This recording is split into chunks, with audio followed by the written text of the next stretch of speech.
Good evening, everybody. This is Financial Sense, a program presented monthly by Penny Forward. I am Penny Forward founder and CEO, Chris Peterson. If you're unfamiliar with Penny Forward and you're just joining us for the first time, Penny Forward is a nonprofit organization founded and led by blind people. Through education, mentoring, and mutual support, we help blind people navigate the complicated landscape of personal finance. You can access most of what we have to offer through our Penny Forward app, available through the Apple App Store and the Google Play Store on iOS and Android, or our website, which is www.pennyforward.com. If you have trouble with either of those and you need some extra help, you can reach us by phone through our toll-free number, 888-332-5558. We offer a free blog podcast in this program. And for our members, we offer self-paced online financial education courses that are all accessible to people who are blind, but are useful to people who are not blind as well. Weekly members-only group chats and monthly member meetups, and access to one-to-one financial counseling. We also publish a weekly newsletter, and we're working on more membership benefits for you. Memberships cost $9.99 a month or $99 a year. And if you're on the fence about spending that much money for a membership, you are welcome to sign up for a free guest membership at pennyforward.com and try before you buy. You can access all of that by going to our website, pennyforward.com, and selecting the Join Penny Forward link very near the top of the page. In Penny Forward news this month, the latest episode of the Penny Forward podcast just came out on Tuesday. It is an interview with Gladys Morales. She is a blind 22-year-old who is studying for her real estate license and hopes to go into real estate investing, eventually hoping to create more housing for youth aging out of the foster care system. So we hope you enjoy our interview with her, and we'll have another episode of the Penny Forward podcast coming up in another 2 weeks. Penny Forward will be exhibiting virtually at the Accessible Pharmacy Health Expo on December 1st. Liz Botner will be representing us there. We will also be attending the Association for Financial Counseling and Planning Education, or AFCPE, annual symposium in New Orleans, Louisiana, from I believe it's November 28th through December 2nd. So if you happen to be in New Orleans and want to stop by, we would love to have you. We're getting near the holidays, so Penny Forward news is a little light, but Liz and Mo, can I ask you quickly if there is any Penny Forward news that I might have missed? There is not any Penny Forward news that I can think of. However, I probably should take this time. I just realized in Clubhouse here, I am not a moderator. So if I need to help with anything, that should be rectified. But Well, I apologize for that. But I believe that I can. you can do that. I can do that. Yes. But You are all going to hear my speech for just a second, and I apologize for that.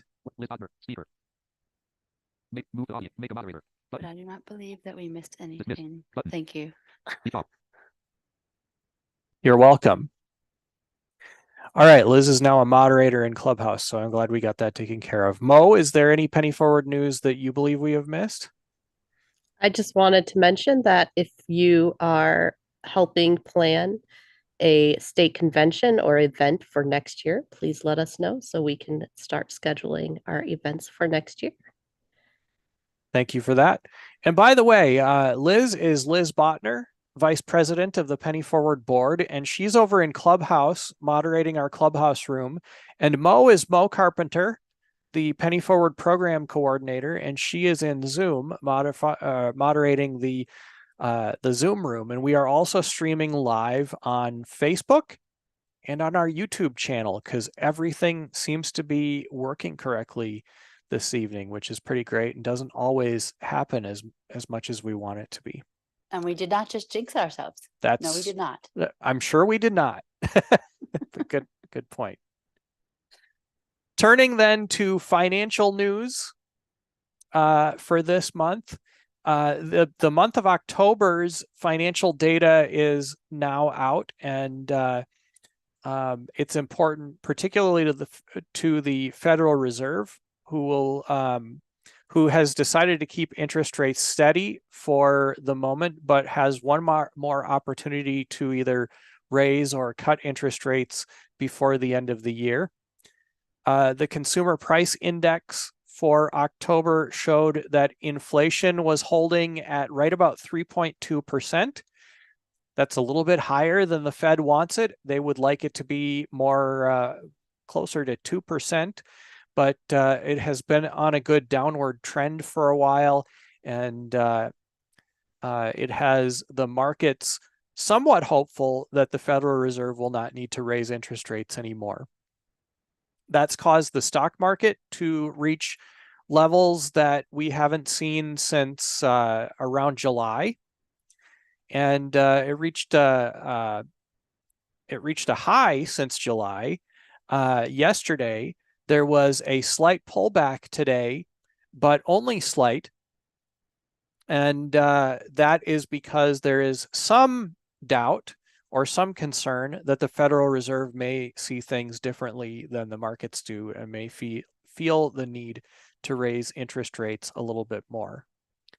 Mortgage interest rates have dropped somewhat. They were around 8%. They have now dropped down to, in some cases, around 7.5%. And that has increased demand for mortgages and has increased home sales over the last little while, though the housing market is still moving very, very slowly. There's not a lot of people wanting to buy. There's also not a lot of people wanting to sell. Food prices, as reported by the Consumer Price Index, are somewhat interesting. Some categories of food have increased in price pretty remarkably, such as beef and things made with beef like hot dogs. However, chicken and other poultry types of things are a little bit cheaper than they have been. And eggs, which were a very, very expensive, especially earlier this year and late last year, have dropped by almost 22%. So eggs are now a fairly inexpensive food choice if you like eggs as I do. Because of the grocery prices not moving up so quickly, it has changed a situation which was a little bit unique at the end of last year.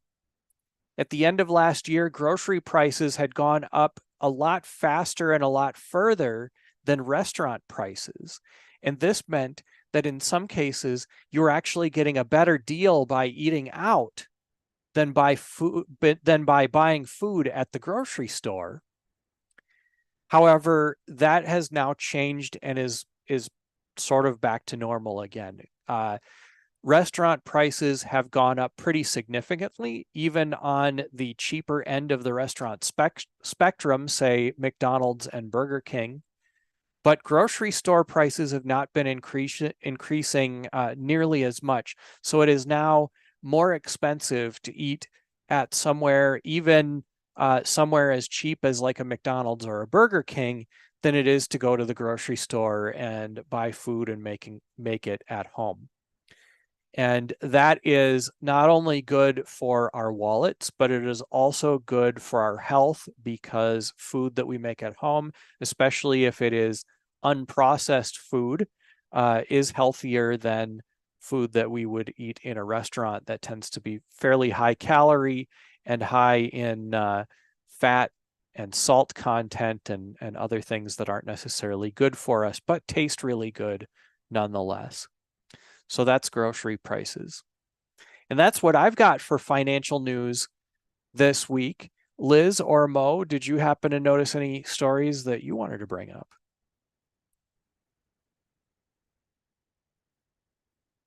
I have not noticed anything this week that I would like to bring up at the moment. No. Okay, thank you. I did not have anything either. Very good. All right, well, that's good. We are now going to move into our topic of the month, which is, and we hope that you will participate heavily in this discussion, because we wanted to ask you what your favorite financial resources are, whether they are books or podcasts or radio shows or YouTube channels or TikTok channels or Instagram reels or whatever you might consume, blogs, anything. If it has anything to do with personal finance or business or leadership or anything that's sort of kind of related to any of those subjects, we want to know about it. And I'll share some of my favorites with you to get things started, and then I'll turn it over to Mo and Liz to see if they want to share any of their favorites. While it's not a personal finance book, one of the favorite books that I've read in the self-help genre, and I think it ultimately can make us more successful when it comes to earning money, either through employment or self-employment, is How to Win Friends and Influence People by Dale Carnegie. The book has been around since the 1930s, and it has spawned a worldwide coaching business focused on classes in interpersonal skills and kind of, as the book suggests, how to win friends and influence people. I think of it as kind of like a rule book for those of us who kind of go through life feeling like there's a game being played socially and we don't quite understand the rules. A lot of the suggestions that it makes may feel like common sense after you read them. Some of them may feel a little bit like you are manipulating people. However, I instead feel like they are giving you an understanding of what makes people feel good when they are interacting with you. And you can either choose to use those techniques or not, but using those techniques can make it a little bit easier for you to get that next job or land that next sale if you are self-employed or anything of the kind. So that's one of my favorites.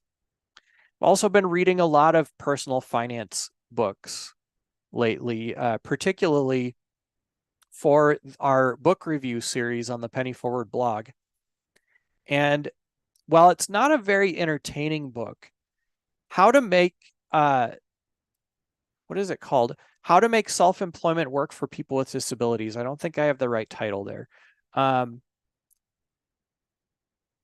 It is by David Hammis and Carrie Griffin, and it is available on Bard, and it is also available in a slightly newer edition on Amazon Kindle. And it's a book that provides some concrete examples of people with disabilities who are self-employed in different types of businesses. And not all of those businesses are very complicated, and not all of those are being done by just the person with the disability themselves. There's often some support mechanisms that they have access to that make their business work for them. And so it describes and provides examples of some of those businesses.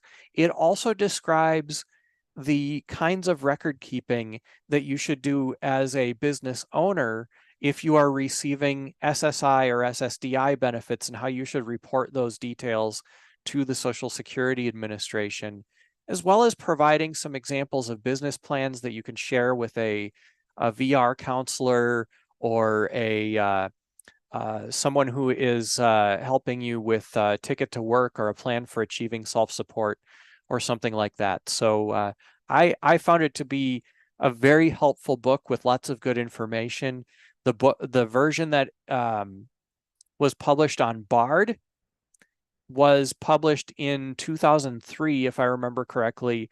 There is a 2014 edition that I have not read, but it adds details about how to market yourself using social media, which I think is very applicable to a lot of the things that we do today.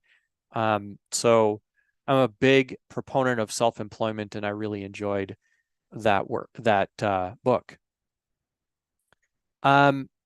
Mo, I know that you listen to a lot of podcasts and you read a lot of books too. What kind of resources did you want to share tonight? I was going to do podcasts, but I'll wait till later because I could probably fill the entire hour. I have a lot of things to share that I could share. Okay. Do you just want me to start with two maybe and then? Yeah, maybe just start with a couple. Okay, so I do listen. I just pulled up my subscription list. Like I said, I would focus on podcasts. About that, is it about that? Yeah, About That Wallet. This is a person that is studying for their ASCPE. He is a gentleman in the African American realm of things. So I originally began listening to it just to get that kind of perspective, but I really enjoy his things. He does usually a chat that he then podcasts later. I think it's on Wednesday or Thursday nights. And then sometimes he'll have a one-off podcast on different financial topics. And then another one that I listen to is Afford Anything. And this is by Paula Pant. She's, I think, getting more well-known in the financial space world. She's, I believe, a journalist by education, but she has a lot of interesting things. And the idea behind Afford Anything is that if we focus on what we want to afford, we can afford anything. So those are at least two right off the bat. Very good. Thank you, Mo. And like she said, she's got a whole list of podcasts she's subscribed to, and she's kind of my go-to for podcasts because she I've got them all and I keep adding. Yeah, she draws my attention to some of the best ones too. I've added like 2 in the last 2 weeks, so yeah. Yeah. Liz, how about you? I try to kind of do different things and have a wider array of resources, whether they be books or podcasts or webinars or things like that. I don't have as many of those things as I would like to, but I don't like to stick to just one type of source because I feel like the more broad I can get with my resources, the better I am at learning things as well as sharing with other people, because everyone has different learning styles and modalities. And I feel like I need to tap into, and I have different learning styles and modalities depending on different things going on. So in terms of book, I really do like books. I'm a reader by nature, and so one book I really liked that I have read recently, and it's not just because we talked about it in our book chat, but it really, really did resonate with me. It was the "You Are a Badass at Making Money" by Jen Sincero, or however you pronounce her last name. I apologize if I'm mispronouncing it. But that is one book that I have really, really thought was just a really good all around, definitely entertaining book, but it also left you with really good advice and wisdom and things to put into practice. And it didn't overcomplicate things, which I appreciate as well. And one podcast that I really like and find that I will go to a lot just to get a quick snapshot of things is the SoFi Daily podcast, because it gives a briefing of the previous day's events and current events as well as things we should be paying attention to. And one thing I really like is that it ends the podcast by teaching you about something that is completely non-finance related, but it tries to loop in everyone and kind of keep the information to a level that anyone can understand it and be able to consume it. And it's a 5 minute or so podcast in length episode. So for those who may not have as much time or just want something quick, that is a very good way to do that. So those are my two things that I can think of right now. Great. Thank you. Thank you very much, Liz. All right. Well, let's open it up to our audience then that has tuned in or called in on Zoom or in Clubhouse. We've got Mo moderating the Zoom side. And Mo, why don't you give instructions for people to raise their hands and manage the Zoom side of things? So if you are on a Mac, you will press Options Y to raise your hand and Command Shift A to mute and unmute. If you're on a PC, it is Alt Y to raise your hand and Alt A to mute or unmute. And all of these things are toggles. So if you do it once, it'll raise. If you do it again, it will lower your hand, but I will lower your hand for you. So you don't need to worry about that. And on the phone, it is *9, but I don't see anyone in here with a phone number. So I don't think we need to worry about that. And if you are on a app device, the mute and unmute is in the lower left corner. And your raise hand could be in a variety of different places, but usually in the reactions menu. It could also be by itself, or it could be under the more menu, which is typically on the right side of your options, the lower right side. Okay, thank you, Mo. And Liz, if you would share how people can get your attention in Clubhouse. Absolutely.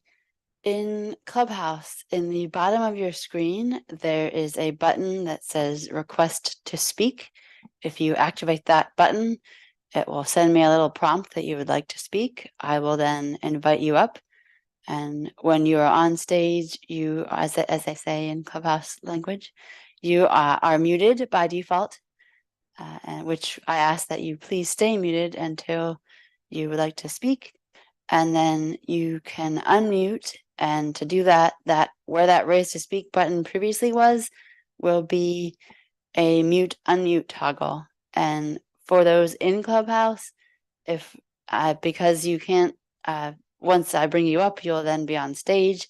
So if we have, whenever you would like to speak in Clubhouse, I just ask that you unmute and state your name, and then I will recognize you, and that will eliminate hopefully any duplicate people wanting to talk over each other. So thank you. Thank you, Liz.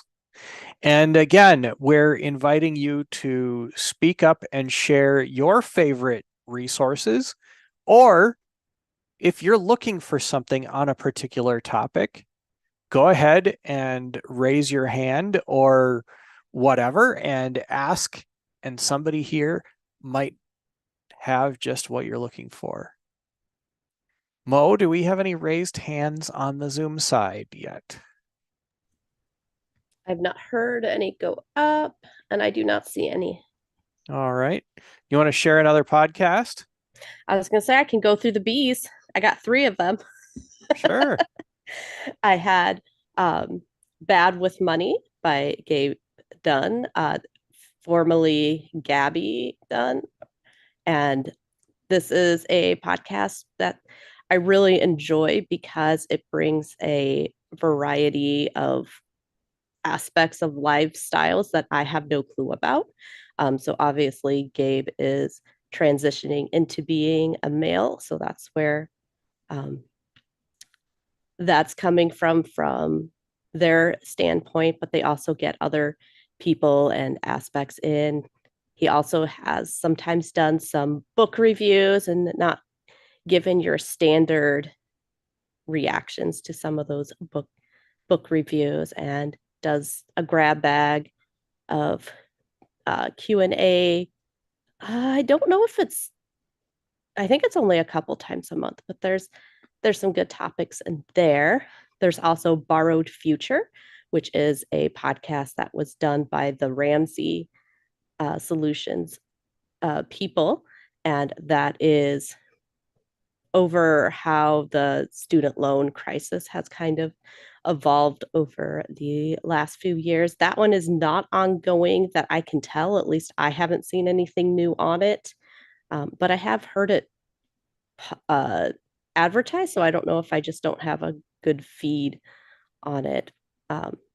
And that also has a documentary that they released on the Borrowed Future aspect, which would not be a podcast, but that is available on streaming services because I know we actually bought that and watched that. And what was my third one with that started with B?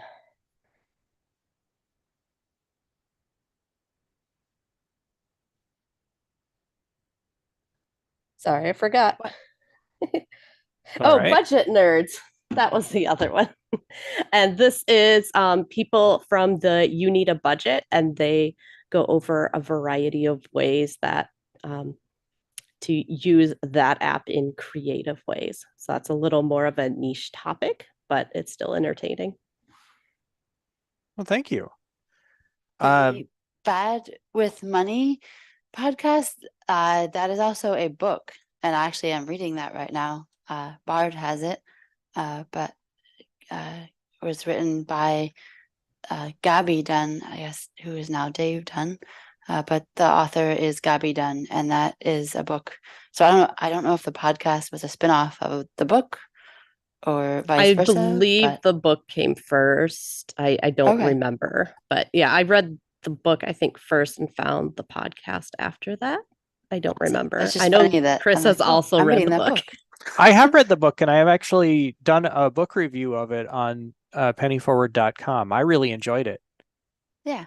And so, that's a little bit of a spoiler alert, but if you want to go and read what I wrote about it on pennyforward.com, click on the products and services menu and go to the resources by category and choose the book reviews category.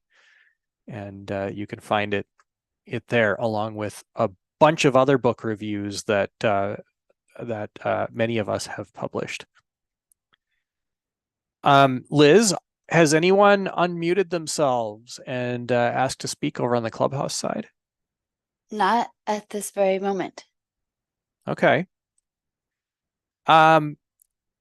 Another book that I enjoyed is called The Simple Path to Wealth by J.L. Collins. It is a series of letters that were also posted as blog posts to his website.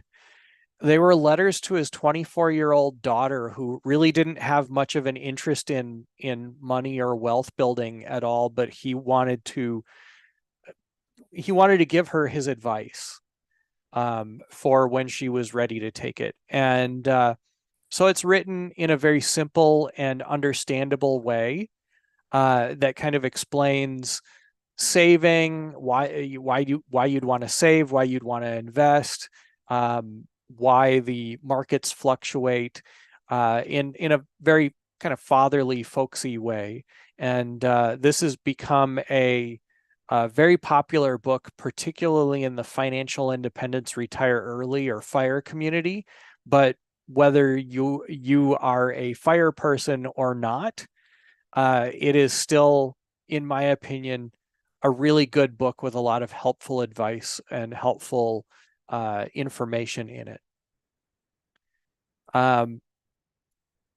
So that was another one. The Psychology of Money by Morgan Housel is an interesting book that really looks at human behaviors around money and kind of argues that there are a lot of things that we maybe should do because they are mathematically correct, but that we don't do because of lots of different types of emotions. Fear is a big one. And the need for safety and security is another one. And so he kind of punctuates that or illustrates that with stories of different events, different things that have happened in the markets or in the world that sort of illustrate this idea that sometimes good things happen to good people during bad times, and sometimes they don't. And just because maybe the world sees a particular event as good doesn't mean that it's good for everybody. Doesn't mean that it's bad for everybody either. So I enjoyed that sort of look at the psychology aspect of the way that we handle money. Mo, do we have any raised hands over on the Zoom side, or do you have any resources you want to share in the We C's do maybe? not have any hands, and I do have some C's for you. I have Choice Hacking, which is a podcast that kind of goes over how businesses, how they strategize things. So I listened to one that was about Red Bull recently, and how they've been able to kind of keep on top in their industry with spending really a little bit of money. And those are under 20 minutes, and they only come out, I think, every 2 weeks now that they're back to going. They took a break over the summer, so there's only been a few recently, and then the most recent was a two-part series on Amazon's strategy on how they keep customers and do their strategies for customers. And then my other C one, oh, I scrolled down, is Crazy Money. I don't know a lot about this one yet. This is one of the new ones that I got to. It is like an hour-long podcast that I think releases once a week, and he interviews different people. So I listened to one that was about someone in the sports industry, and I'm forgetting which sport actually that he was because I listened to it really fast, and that's not one of my key interest areas, so I wasn't paying attention as good as I should, but it was interesting to hear that aspect. And then he had someone who was in the professional music scene, which was another one that I recently listened to. And those are my C's, and we do have a hand up.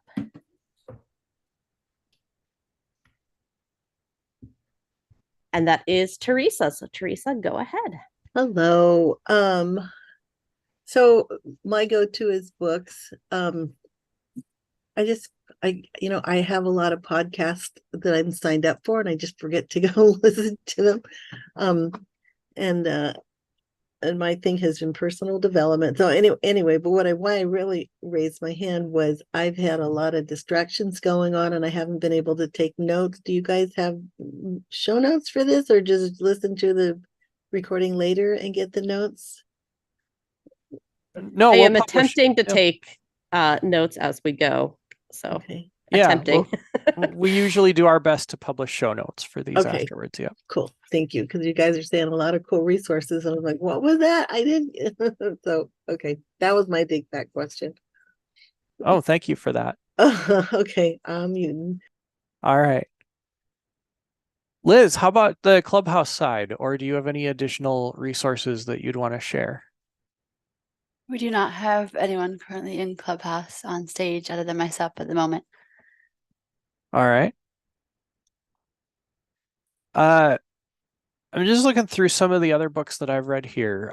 Rich Dad, Poor Dad. What the rich teach their kids about money that the poor and middle class do not.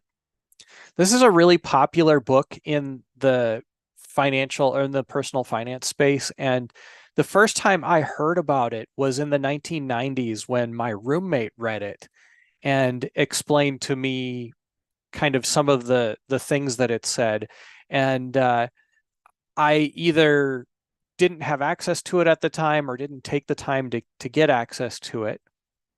But I've read it now, and I honestly, I wasn't a big fan of it. Well, I think it talks about concepts that I think we all are maybe need to think more about when building wealth, such as looking at our assets and our liabilities. In other words, if you buy something, is that something going to help you to build wealth or help you to make money? Or is it something that is going to drain money away from other things that could help you to make money? I think those are very good concepts that are explained very well in this book, and that it might be worth reading for. However, one of the things that really disturbed me about it is the idea that that that a lot of poor people or middle class people are poor or middle class because they are lazy. And that just isn't true. There are a lot of people who are working very hard and struggling very hard. And maybe it's because they don't understand how to manage their money well. But there's also an aspect to struggling that can make it difficult to change. You can be so focused on just getting through the next day, or just getting through the next week, or just putting the next meal on the table, that it can be very difficult to find the time or the energy to focus on any more long-term strategy than that. And so I felt like the tone of this book was kind of suggesting that people who struggle are doing it out of laziness or stupidity, and I disagree with that line of thinking. I wouldn't be doing financial education if I didn't think that there was a problem that in this country with people not knowing how to manage their money as well as they could. But I also do recognize that sometimes it can be very difficult to find the time and the spoons, if you will, to think more long term, if you're so focused on just getting over the next challenge of the next hour or the next day. We also read, as a book discussion, Baby Steps Millionaires. Was it Baby Steps Millionaires? That wasn't the Dave Ramsey book that we did for a book discussion, but there's a book review here. No, we just did the Total Money Makeover. Total Money Makeover. Thank you. That's the one that I was thinking of. We did Baby Steps Millionaire is another book that I haven't read all of that one, but that's another one by them. There's a book review of that I believe was submitted by Julie Klein. But Total Money Makeover was the one that I was thinking of. I actually started getting interested in personal finance by listening to Clark Howard, and later on listening to Dave Ramsey. And there's a lot of stuff I like about what Dave Ramsey teaches. Though I don't think I'm a big fan of Dave Ramsey, the person.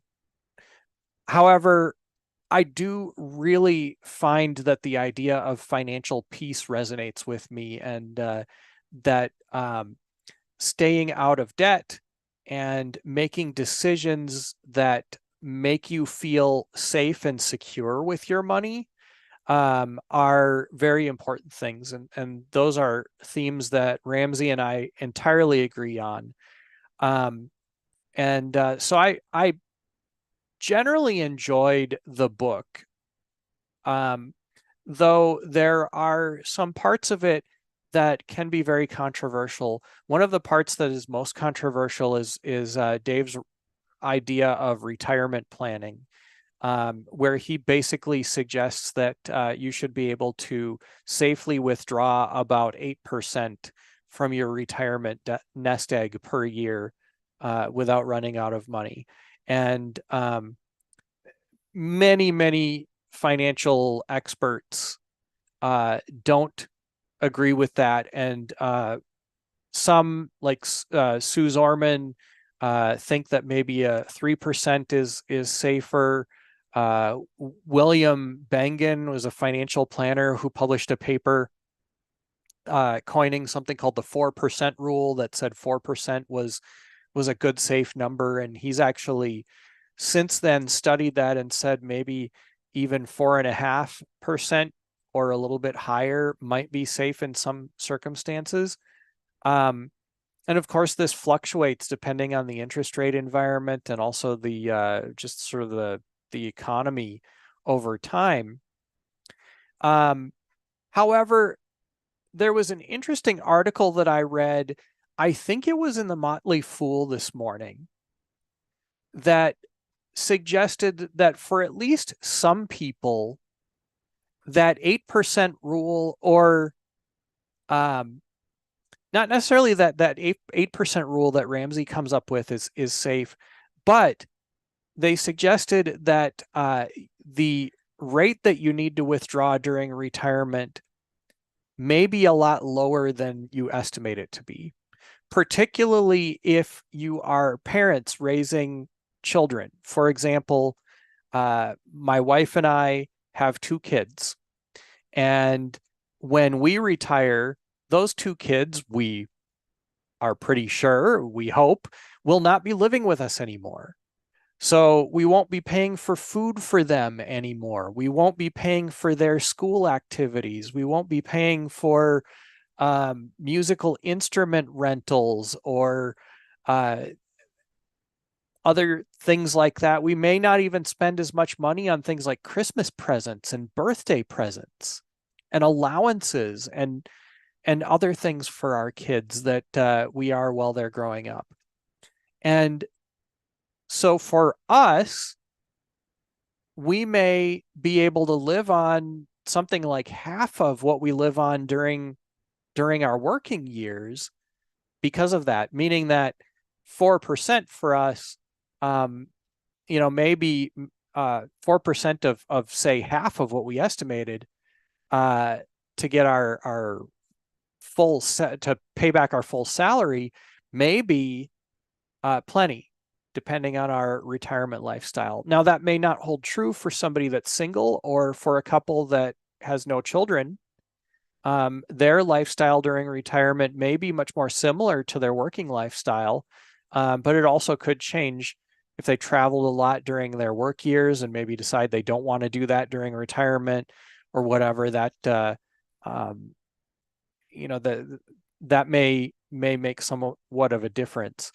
Anyway, that is a part of Total Money Makeover that has sparked a lot of controversy, and I think needs to be looked at on a very individual basis. And I didn't mean to talk so long about that. Let's go back to Zoom. And Mo, do you have more podcasts for us or any raised hands on Zoom? I do not see any raised hands. I don't have any Ds, so we're going to skip Ds. I'm going to skip Es just because we're running low on time. But I did have 2 in my Fs that I wanted to share, and that's Financial Feminist. And that is done by Tori Dunlap. And she is a ball of energy. And those are very entertaining podcasts.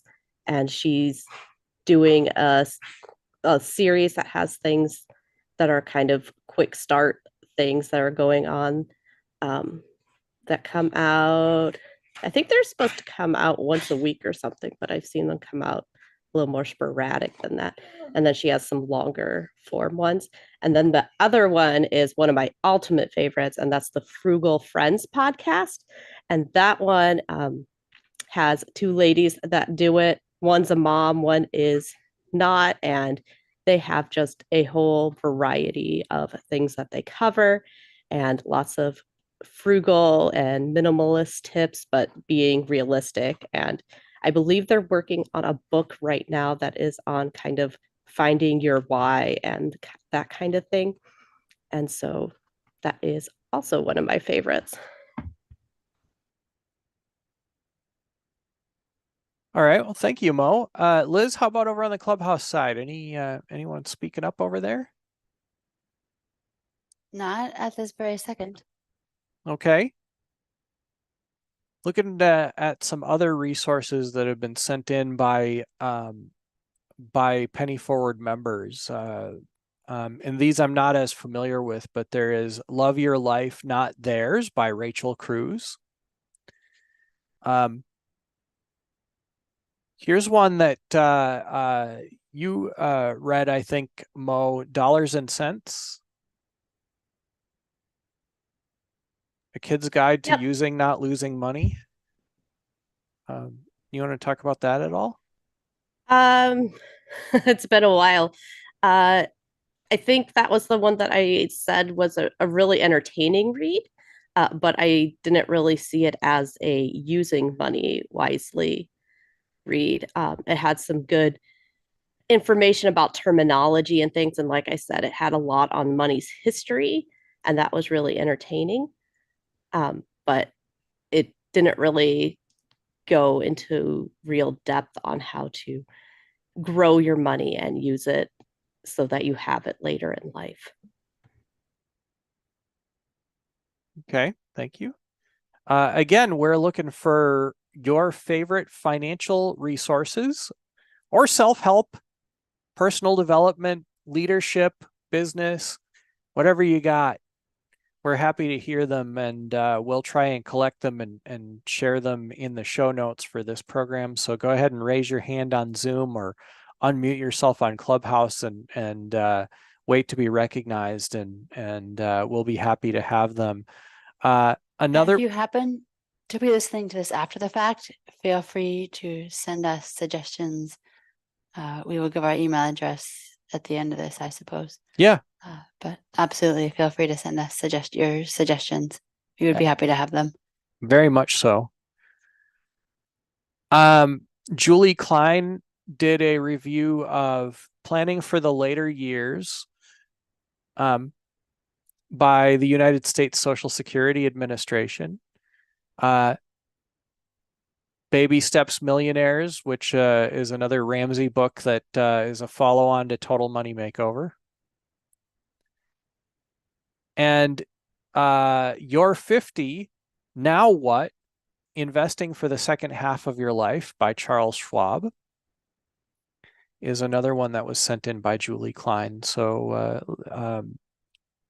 I want to just mention that if you are a Penny Forward member, one of the membership benefits that you have access to is the ability to submit posts to our blog. And we will review them, make sure that all of the spelling and grammar is correct, and make sure that they are categorized appropriately.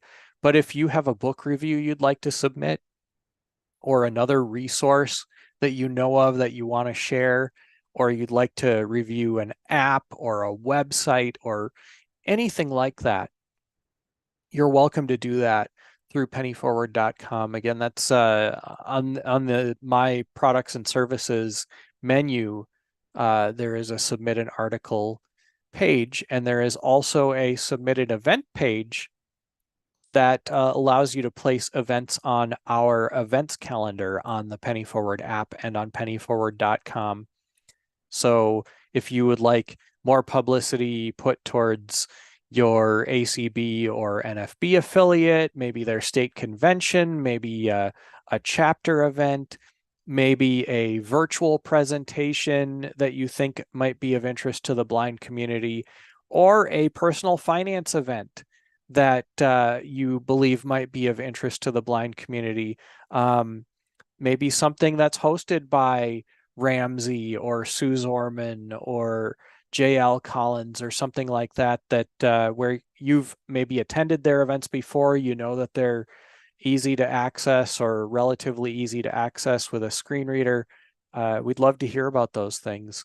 Again, that's all available in the products and services menu in the Penny Forward app and on the pennyforward.com website. And you do need to be a Penny Forward member to submit those things. again, that can be done by clicking the Join Penny Forward link near the top of the webpage. It looks like we got a kind of a small crowd here tonight. So Mo, I'm going to turn it over to you and see if you've got any more resources to share in the last 9 minutes that we have in the program this evening. Well, are we through the alphabet? I don't know. I did have 3 in H that I really enjoy all of these. Again, all of these pretty much have some kind of personal finance spin. These all have a little bit different. The first one was Her Dinero Matters, which is, of course, a Latina Hispanic spin on money education. And Her Money, which is another both Her Dinero Matters and Her Money are done by AFCs, and they're just really educational people. And then How to Money is 2 guys. I think they're in the Atlanta, Georgia area, but they also have an entertaining podcast. Great. Well, thank you for those. And I'm not noticing any raised hands over in, oh, I hear a barking dog. I'm not noticing any raised hands over in Zoom, but feel free to raise your hand over in Zoom if you have something you want to share. Liz, I'll just check up with you quick to see if there's anything over in Clubhouse. There is not anything in Clubhouse at the moment.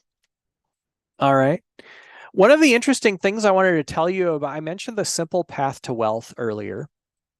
And the Simple Path to Wealth is published as an audiobook that's read by the author.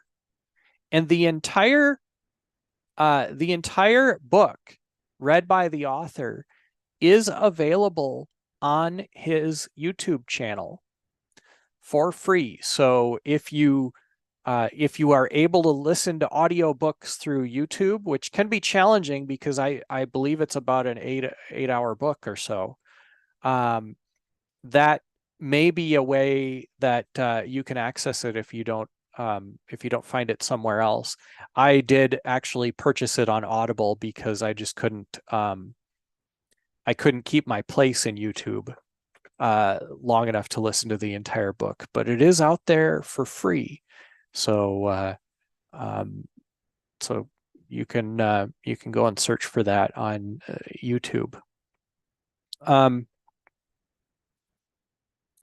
It's 23 minutes after, and we are starting to get close to the end of the program. So I want to bring us back to Penny Forward, the organization. Penny Forward is a nonprofit organization, which means that we are supported by your donations. Our Penny Forward app is called Penny Forward, 2 words, and it is available for iOS and Android through the Apple App Store and the Google Play Store. There are also links to it on our website, pennyforward.com, which coincidentally is where you can make a tax-deductible donation to Penny Forward if you find what we are doing to be useful. And remember that you can access our members-only services, such as our self-paced online courses, our members-only group chats, our weekly newsletter, and one-on-one financial counseling. By joining Penny Forward, simply select the Join Penny Forward near the top of the page and sign up for either a free guest membership where you can try stuff before you decide to sign up and pay for it, or a monthly membership for $9.99 a month, or a yearly membership for $99 a year. While you're there, check out the Penny Forward podcast, where we feature blind people building bright futures 1 penny at a time. We have some great episodes there. Currently, we're featuring Gladys Morales, a blind 22-year-old who is studying for her real estate license. But there's all kinds of other interesting blind people that we have had a chance to interview and financial topics that we have had a chance to cover. Some of the most interesting have been George Wurtzel, the blind Subaru guy from the Subaru commercial a few years ago. He's into woodworking. We've also talked to Bruce Horak, the first blind person to play a role on a Star Trek series. He played the chief engineer Hemmer in the first season of Star Trek Strange New Worlds on Paramount Plus. And he's come back as himself and as a couple of other characters in the second season as well.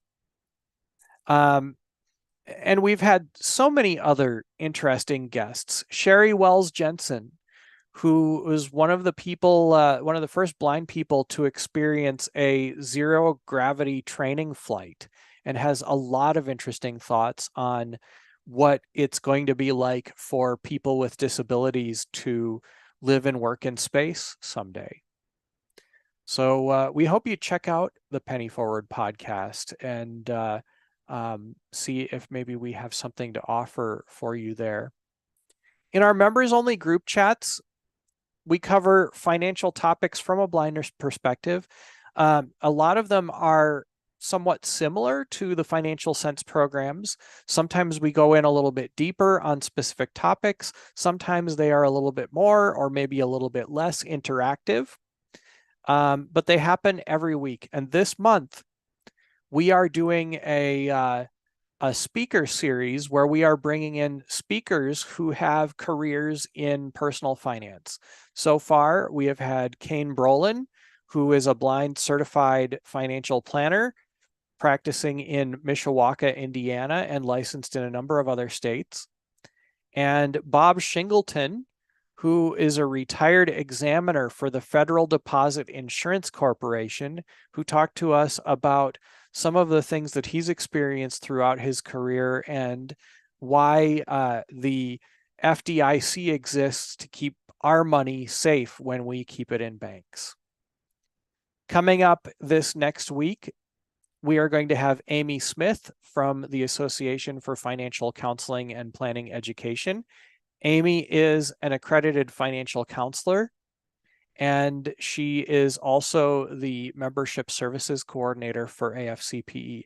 And she's going to talk about the AFC and about some of the job roles and responsibilities and earning potential that might exist if you have an AFC and choose to do financial counseling as a career. And we're still looking for a fourth speaker for the last Wednesday in November. We're hoping to find somebody who is familiar with accounting and bookkeeping and maybe tax preparation to bring in. But we have a few other options if that doesn't pan out. So we're working on that, and that's just a sampling of some of the group chats that we have done. And we're always looking to add more topic areas, and we're always interested in hearing your feedback. Also, we need your help. We are a fairly small group of people trying to do a fairly big thing. We just released our 2024 to 2026 strategic plan, which you can view at www.pennyforward.com/strategy. And to put our strategy into action, we have established 3 action teams focused on operations of the organization, content development, making sure that we're putting out reputable content on this program and through all of the other things that we produce with Penny Forward, and communications, which is focused on getting the word out and bringing more people to our programs and our services. If you have an interest in any of those areas and believe that financial education to the blind community is important, please visit www.pennyforward.com/action teams and fill out the brief application form there to let us know which areas you might be interested in helping with. That also lets us know how many hours you might be able to dedicate and what days you might be available to help, so that we can schedule things so that the most people can attend. And we appreciate you in advance. Before we go, Mo, any last words from you? I just wanted to share one more podcast because it is someone in our blindness community, and that is Live Life Rich. And yeah, she has a lot of really inspirational and motivational information she has on her podcast. Live Life Rich. Wonderful. Okay. And Liz, any last words from you? I wanted to share the email address because I had mentioned that we would share it, and I don't know that we have. But for those of you who would like to get in touch with us via email for your financial resource suggestions and other things, our email address is pennyforward@pennyforward.com. Thank you, Liz. And in case you missed that, you were a little bit choppy there for some reason, Liz. That email address is pennyforward@pennyforward.com. And if you'd prefer to reach us by phone, you can do that too. Our phone number is 888-332-5558. Again, that's 888-332-5558. And all of that information is available through our website, which is pennyforward.com, if you happen to miss it. Thank you for watching and listening, and we hope to see you back here next month for Financial Sense. Good evening.